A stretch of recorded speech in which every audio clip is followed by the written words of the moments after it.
질문 받고 테스트 볼게요. 질문 있었던 사람 3번. 또 있었나요? 91쪽에 9번. 91쪽에 9번. 또 있었나요? 10번 어디? 82쪽에 10번.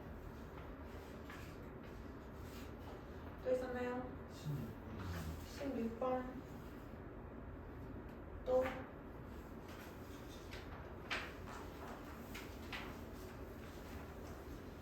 있었어? 자, 81쪽에 3번부터 봅시다.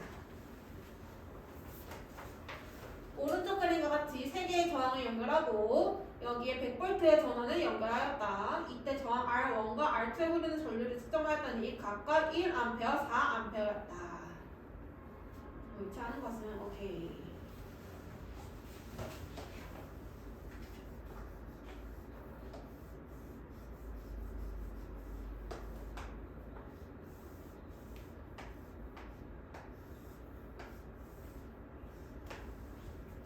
이렇게 되어 있는데요. 여기에 흐르는 게 1A고 여기 흐르는 게 4A다. 여기가 100V. 전류의 세기가 1대 4네. 이게 전압은 똑같잖아. 그죠? 그럼 저항 구할 수 있죠? 그치? 저항 구할 수 있지. 근데 100V. 아, 하나 더 있네. 직렬 연결된 게 하나 더 있네.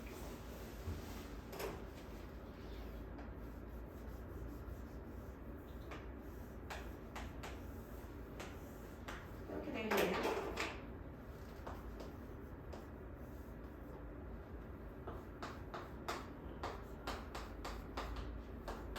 그럼 저기가 100V가 아니겠네. 그러면 전류가 1대 4인데 전압은 똑같을 거니까 100V는 아니겠지만 저항은 4대 1이겠죠. 여기가 4R이라고 하면 여기는 R이겠죠. 전류랑 저항은 반비례. 그 다음에 얘는 합성 전류가 5A네. 그럼 여기에 흐르는 전류도 5A일 거고 여기에 흐르는 전류도 5A겠네. 그 다음에 얘 전압이랑 전류하니까 저항 구할 수 있지. 전류분의 전압하면 25. 얘네 합성 저항한 게 25이 돼야 돼. 그럼 합성 저항 구해볼게. 병렬 연결 합성 저항 구하면 4R분의 1 더하기 R분의 1 이게 더하기 12 아니 더하기 12 하면 안 되네. 이게 8분의 1이 나와야 되네. 얘가 12옴이니까 얘 합성 저항이 8이야. 그러면은 그거의 역수는 8분의 1이 나와야 돼. 그러면 4R분의 5가 8분의 1. 그러면 R은 8 곱하기 4분의 5 10. R은 10. 얘가 15. 얘가 45. 이렇게.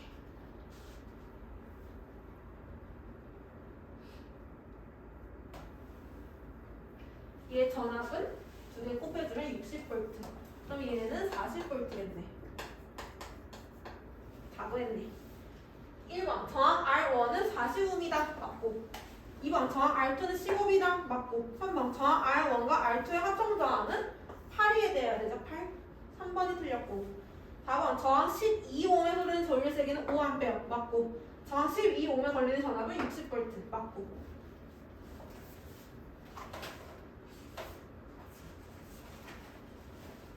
그 다음에 10번 82쪽에 10번 오른쪽 그림과 같이 100V 100W인 전구 AC와 100V 200W인 전구 BD를 연결한 후 100V의 전압을 걸어주었더니 2회로의 전구의 밝기를 비교한 것은 전구의 밝기는 전력이랑 비례합니다. 전력.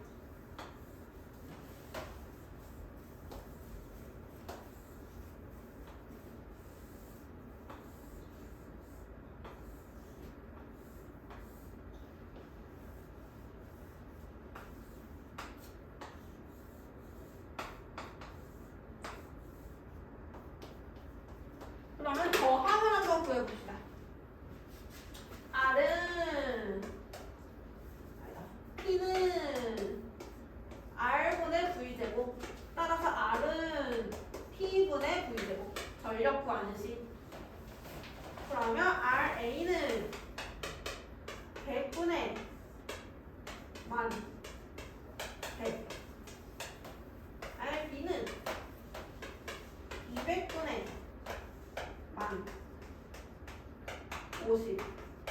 RC는 100분의 만.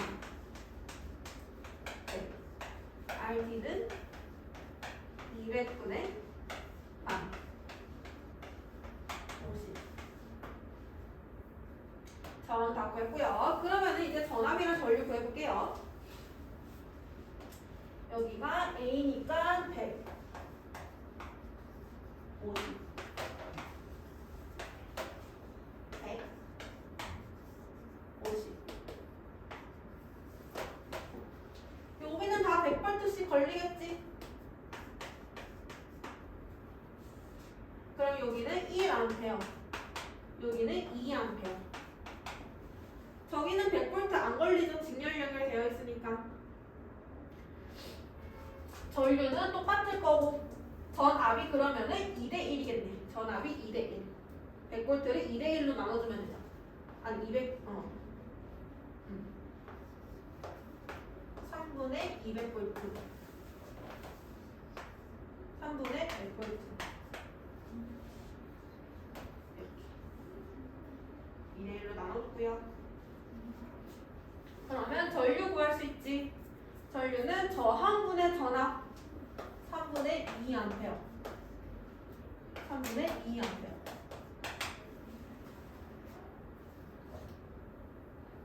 그럼 다 구했네. 그러면 전력 구해주면 PA는 9분의 400, PB는 9분의 200, PC는 100, PD는 200. 그러면 D가 크고 C가 크고 그 다음에 A가 크고 B가 크고 DC, AB 이렇게 하죠. 그래서 저항 구해준 다음에 전압 전류 구해주고 전력 구해주시면 됩니다.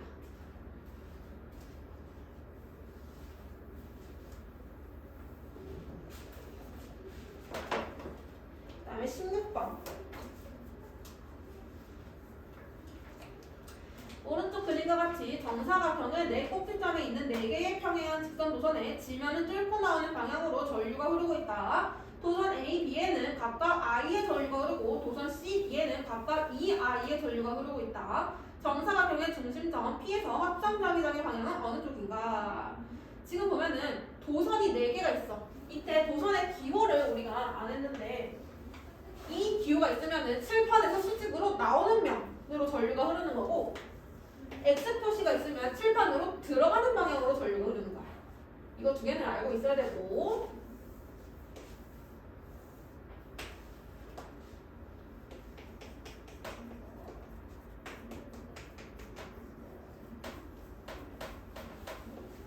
여기 도선이 4개가 있고 전부 다 칠판에서 나오는 방향으로 전류가 흐르고 있다. 그러면은 이 점 P점에서는 4개의 자기장의 영향을 모두 받는 거야. 여기는 전류가 I, 여기도 전류가 I, 여기는 2I, 여기도 2I. 전류의 세기와 자기장의 세기는 비례하겠죠. 그러면 얘부터 해보자. 얘가 전류가 앞쪽으로 흐르고 있다. 그럼 자기장은 이렇게 만들어지겠구나. P점에서는 이렇게 만들어지겠지. 이렇게니까. 이렇게.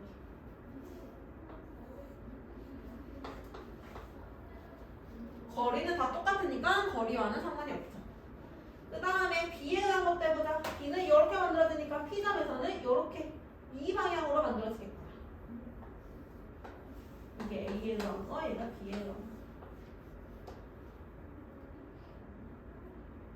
그 다음에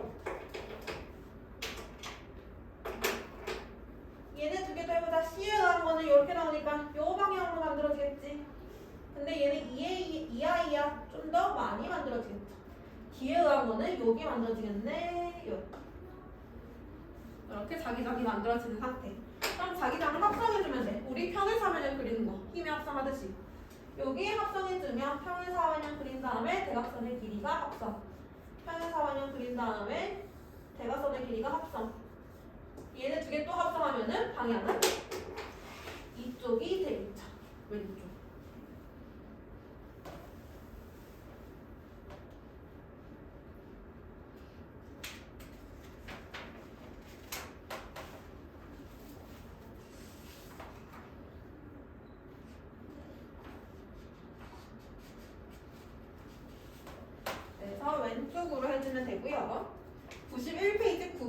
볼게요. 소리곱새에 의해 생기는 음파는 공기 중에서 340m/s의 속력으로 이동한다. 오른쪽 그림과 같이 진동수가 1000Hz인 소리곱새의 진동에 의하여 음파가 발생하였다. 이 음파가 P점에 도달하는 데 걸리는 시간과 파장은 각각 얼마인가? 속력이 나와 있네요. 속력이 340m/s. 그러면은 진동수가 1000Hz래. 그럼 속력 구할 수 있지. 속력은 파장 곱하기 진동수. 이게 340m/s다. 따라서 파장은 0.34m구나. 그 다음에 얘가 속력이 340m라는 거는 1초에 340m를 이동한다는 뜻인데 소리곱새와 P점 사이의 거리가 340m네. 그럼 얘는 1초가 걸리겠구나. 1초. 시간은 1초. 3번이 되겠네요.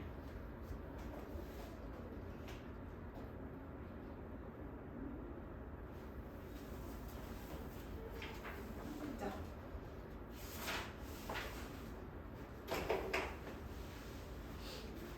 자, 여기까지 하고요. 테스트 보겠습니다. 파동.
고쳐볼게요.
법선이 어떤가요? 법선은 경계면에서 수직으로 이루어져서 법선이 기준이야. 법선이랑 입사광선이 이루는 각이 입사각이에요.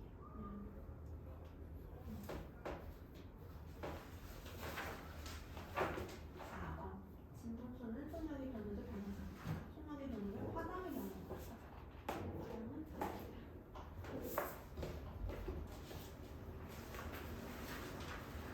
자, 진도 나가봅시다. 108페이지.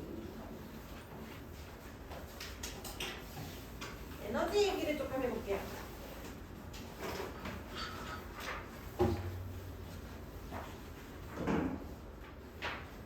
자, 에너지랑 일은 서로 전환되는 관계에 있어서 같이 나타내는 경우가 많고요. 우리가 오늘 볼 거는 에너지의 종류를 볼 겁니다. 에너지의 종류. 에너지에는 다양한 종류들이 있어요.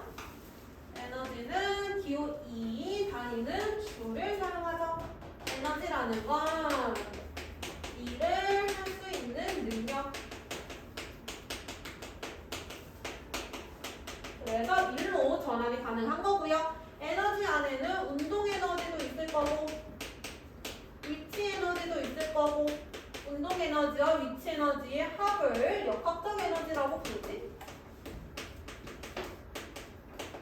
그 다음에 또 빛 에너지도 있을 거고, 열 에너지도 있을 거고, 뭐 화학 에너지도 있을 거고. 화학 에너지는 화학 결합을 통해 가지고 있는 에너지예요. 화학 결합을 할 때와 화학 결합이 나눠질 때 에너지가 필요하거든요. 그때 가지는 에너지라고 생각하면 됩니다. 그 다음에 핵 에너지도 있을 거고, 또 뭐 있지? 조력 에너지도 있을 거고, 여러 가지 에너지들이 있고요. 여기서 대부분의 에너지들은 태양 에너지가 근원이에요. 여기까지. 이 에너지들은 태양 에너지가 다 근원이야. 근데 핵 에너지와 조력 에너지만 태양 에너지가 근원이 아니에요. 핵 에너지는 원자력이라고도 얘기하는데요. 원자력 발전 들어봤죠? 핵이 붕괴되는 에너지. 핵이 붕괴되거나 핵이 융합될 때, 다음 시간에 핵 에너지를 좀 더 자세히 다룰 거예요. 핵이 융합되거나 분해될 때 그때 방출되는 에너지고요. 이 에너지는 핵이 융합하거나 분해될 때 어떻게 일어나냐면 질량이 감소해요. 핵의 질량이. 그래서 이 질량만큼 에너지가 방출되는 거예요. 그래서 얘는 질량 감소에 의한 에너지고요. 조력 에너지는 밀물썰물 알지? 그게 조력 에너지야. 밀물썰물. 밀물썰물 생기는 이유는 달의 인력이랑 지구의 원심력 때문에 생기는 거야. 이게 무슨 말이냐? 지구가 있고 달이 있어. 그러면은 여기서 달이 인력 얘를 잡아당겨요. 잡아당기면 지구에 있던 물이 끌려가는 거야. 이렇게 지구의 물이. 그럼 여기 물이 이동했잖아. 그럼 여기는 물이 줄어들어야지. 이런 식으로 줄어들어야지. 줄어드는 곳이 썰물이 되는 거고 늘어난 곳이 밀물이 되는 거야. 그래서 달이 잡아당기는 힘에 의해서 밀물과 썰물이 생기는 거야. 달의 인력에 의해서 밀물과 썰물이 생긴다. 이렇게 이해하면 돼요. 그래서 얘네 두 개만 태양 에너지가 근원이 아니고요. 나머지 에너지들은 다 태양 에너지가 근원입니다. 그래서 태양 에너지 얘기를 조금 해볼게요. 이거는 중등과학에도 나오는 과정이에요. 자, 태양 에너지는 처음에 태양이 떴다, 빛이 날 거고, 태양이 떴다, 온도가 올라갑니다. 빛 에너지와 열 에너지로 전환이 가능하고요. 이 빛을 이용해서 바로 전기 에너지를 만들어내는 게 있어요. 우리는 태양 전지라고 부르죠. 태양광 발전. 태양광 발전. 우리 지붕 위에 이렇게 설치되어 있는 거 본 적 있지? 태양 발전. 이런 게 태양 전지입니다. 태양 전지는 얘는 발전기를 사용하지 않는 발전 방식이에요.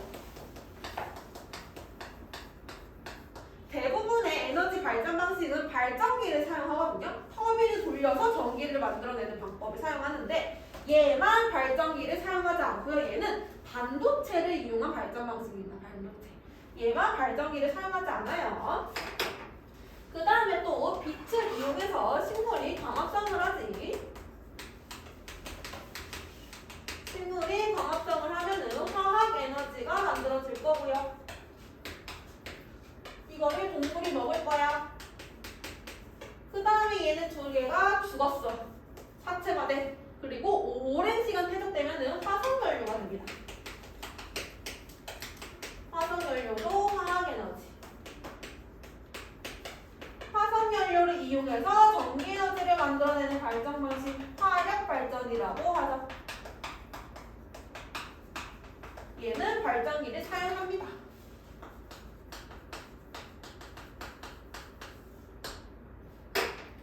그 다음에 열에너지로 넘어가 볼게요. 열에너지, 온도가 높아지고 또 혹은 온도가 낮아지게 되면은 바람이 불어요. 바람은 운동에너지죠. 그래서 바람을 이용한 전기를 만들어내는 방식을 풍력발전이라고 하지.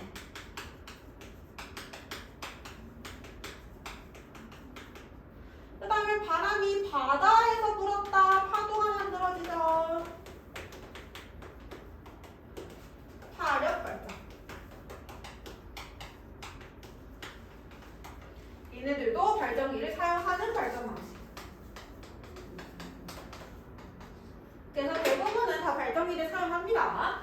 여기 나와 있는 것처럼 빛에너지, 전기에너지, 화학에너지, 운동에너지, 열에너지 이런 것들 전부 다 근원이 태양에너지다. 그래서 태양에너지가 다른 에너지로 전환이 일어날 거고요. 그 다음에 우리가 전기를 만들어내는 이유는 전기가 에너지 전환율이 굉장히 좋아요. 에너지 전환이 굉장히 잘 일어나는 에너지야.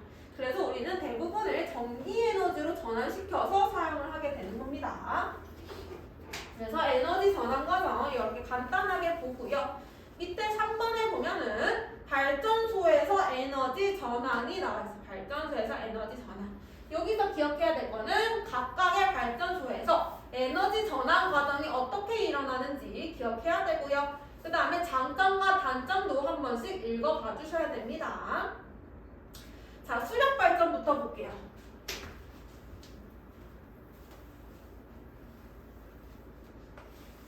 수력 발전은 물에 의한 발전 방식이고요. 우리 댐 설치하는 거 알죠? 댐을 이렇게 설치해 두면은 댐 때문에 물이 이동을 못 하는 거야, 저쪽으로. 그래서 여기 물이 막 쌓이고 여기는 물이 없어. 그래서 이 댐이 물의 위치 에너지를 만들어줘. 높이 쌓이니까 위치 에너지가 만들어지는 거야. 그래서 이때 댐을 이제 열어주면은 위치 에너지에서 물이 이동을 할 거고요. 여기에 내가 발전기를 설치해 주는 거야. 그러면 발전기가 회전을 하면서 전기를 만들어 주겠죠. 이게 수력 발전이에요. 그래서 수력 발전은 위치 에너지를 먼저 만들어주고 그 물이 이동하면서 운동 에너지로 바뀌고 운동 에너지가 발전기의 터빈을 돌리면 전기 에너지로 바뀌는 발전 방식입니다. 이렇게 에너지 전환이 일어나고요. 그 다음에 화력 발전.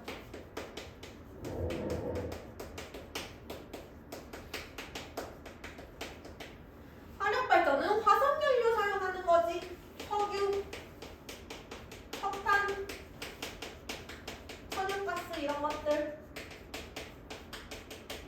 것들을 화석연료라고 부르고 얘네들은 화석연료는 옛날에 많이 사용을 했었어요. 옛날에 화석연료. 근데 지금은 화석연료를 잘 사용 안 하려고 해요. 그 이유가 화석연료는 문제점을 가지고 있어. 첫 번째 뭐냐면 일단 얘는 고갈될 위험이 있어요. 화석연료는 사용을 많이 하게 되는데 근데 화석연료가 만들어지려면 사체가 오랜 시간 퇴적이 돼야 된단 말이에요. 엄청 오랜 시간. 그러다 보니까 얘가 만들어지는 시간보다 사용하는 시간이 더 짧은 거야. 그래서 만들어지기 전에 다 사용을 해버리니까 고갈될 위험이 있어. 두 번째는 뭐냐면 얘는 환경오염을 일으킵니다. 특히나 화석연료는 탄소로 이루어져 있기 때문에 CO2를 만들어내요. 이산화탄소. 이산화탄소는 대표적인 지구온난화 온실기체죠. 그래서 화석연료를 많이 사용하면 할수록요 지구온난화가 심해져요. 그래서 우리는 화석연료의 사용을 좀 줄이고 친환경적인 그런 에너지들을 사용해야 된다. 수력발전 같은 거. 자연을 사용하는 에너지 발전 방식을 해야 된다. 그런 얘기를 하는 거고요. 화력발전은 처음에 화학에너지를 가지고 있죠. 이 화석연료들을 태웁니다. 연소시키는 거야. 태우면 열에너지가 나와. 그럼 이 열에너지를 이용해서 물을 끓여. 열심히. 물을 끓이면 끓인 물이 수증기가 되겠지. 수증기가 바람처럼 운동에너지를 가져요. 수증기는 터빈을 돌릴 수 있는 힘이 있어요. 그래서 수증기가 운동에너지로 터빈 돌려주면 전기에너지가 나오는 거겠죠. 그래서 화력발전은 화학에너지, 열에너지, 운동에너지, 전기에너지 순서대로 가고요. 그 다음에 핵발전. 핵발전은 화력발전이랑 굉장히 비슷합니다. 근데 얘는 처음에 핵에너지를 이용해서 핵에너지를 열에너지로 바꿔줘요. 그 다음부터는 똑같아. 운동에너지 수증기 나오고요. 수증기가 터빈을 돌려주면 전기에너지 나옵니다. 똑같아.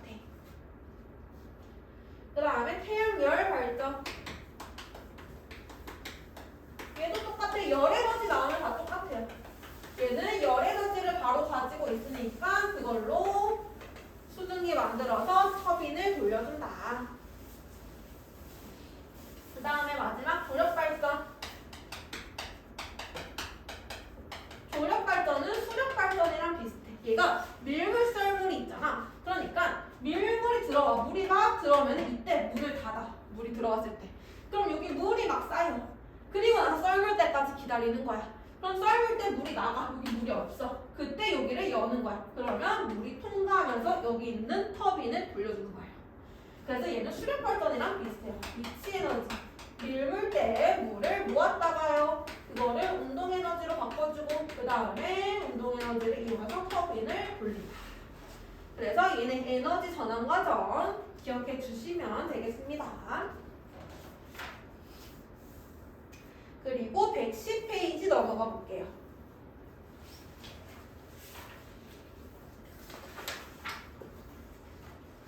110페이지 보면은 에너지 보존 나와 있는데 우리가 나중에 물리 1 넘어가면은 열역학이라는 거를 배우거든요. 열역학은 역학인데 열에 관한 역학이야. 열에 의해서 가장 영향을 많이 받는 게 뭐냐면 기체예요. 기체에 열을 가하면 온도도 달라지고 부피도 달라지고 압력도 달라져. 그래서 그렇게 달라지는 것들을 다루는 게 열역학이에요. 기체를 다루는 거. 그래서 여기에 맛보기로 열역학 1법칙과 열역학 2법칙이 나와져 있어. 열역학 1법칙은 뭐냐면 에너지가 보존된다라는 법칙이에요. 에너지가 보존된다.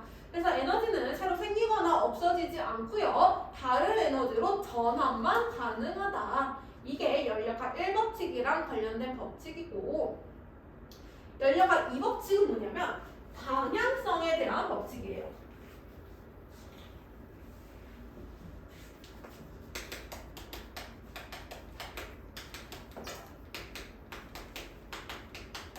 얘는 우리가 자연에 가보면은 자연에서 일어나는 대부분의 일들은 비가역적으로 일어난다, 이런 표현을 씁니다. 가역적이 뭐고 비가역적이 뭐냐면, 가역적이라는 거는 한 번 변화가 일어났어. 근데 그게 다시 원래 모양대로 돌아오는 거를 가역이라고 얘기해요. 그럼 비가역은 반대겠지. 한 번 변화가 일어났는데 다시 못 돌아오는 거를 비가역이라고 얘기하는 거야. 예를 들면 진공 중에서 진자 운동을 시킨대. 그럼 얘는 평생 운동하지. 공기 저항 없으니까. 얘는 가역이야. 근데 공기 중에서 진자 운동을 시키면 얘는 점점 하다가 줄어들 거야, 높이가. 이거는 비가역이야. 여기서 출발했지만 다시 이 높이로 못 돌아와. 비가역이야. 그래서 대부분의 자연 현상들은 전부 다 비가역적인 방향으로 흐른다. 이게 열역학 이 법칙이에요. 대표적인 예시가 뭐냐면, 내가 비커에 물을 담고 여기에 잉크를 한 방울 떨어뜨려봐. 그러면 얘는 퍼질 거야. 퍼진 다음에 내가 오랜 시간 가만히 둬. 그럼 얘는 다시 한 점으로 모일까? 못 모여, 다시는. 이게 비가역적 현상이야. 그지? 그 다음에 에너지를 사용하는데 에너지들의 최종 형태가 뭐냐면 열에너지예요. 열에너지. 운동을 하거나 아니면 위치 에너지가 변하거나 화학 에너지가 변하거나 뭐 할 때 대부분 다 마찰이 발생할 수밖에 없어. 마찰이 발생하면은 열에너지가 발생하게 돼서 에너지 전환의 최종 형태는 열에너지예요. 근데 이 열에너지가 다시 운동에너지로 변할 수 있냐? 그건 어렵다는 얘기야. 그래서 에너지가 전환되는 거에도 방향성이 있는데 그 방향성은 열에너지 쪽으로 향한다. 그래서 우리가 에너지가 보존되지, 에너지는 없어질 수 없어. 그래도 우리는 에너지를 절약해야 된다라는 말을 써요. 그죠? 그 이유가 열에너지가 나오기 때문에 우리는 얘를 재사용이 불가능한 에너지라고 얘기해요.